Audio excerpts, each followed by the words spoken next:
छौड़ी माँ गहिया जैसन महाराज बारियार न मिलतौगे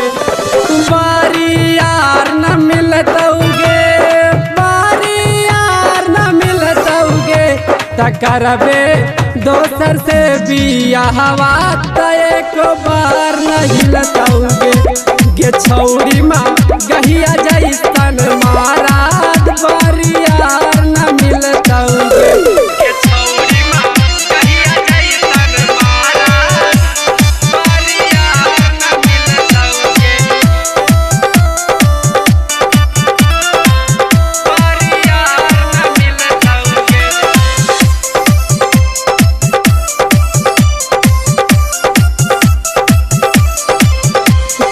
दहिया हल्हा काठा मगहिया मरद चाही तोरा पटा गे छौड़ी मगहिया मरद चाही पटा गे छौड़ी मगहिया मरद चाही पटा दूसरा से चलाई दे चाकर देतो मगहिया मरद के नटा कर गे छौड़ी मगहिया मरद के नटा कर तो करबे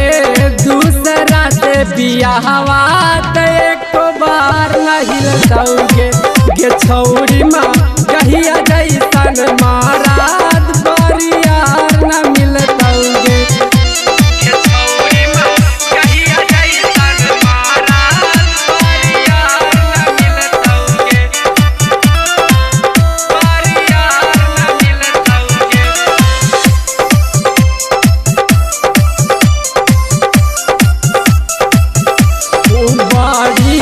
आई तो तोहरा माजा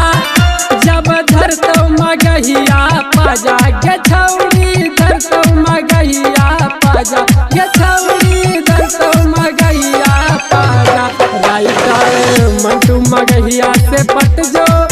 गुलशन अकेला से सट जो गे छौड़ी सिपू सरगम से सट जो त गोविंदाबाद सती सवा जैसन लइका से संसार चलतौगे के करबे दूसर से बियाहवा से एक बार न हिलतौगे गे छौड़ी माँ गहिया जैसन महाराज बारियार न मिलतौगे गे छौड़ी माँ गहिया जैसन महाराज बारियार न मिलतौगे बारियार न मिलतौगे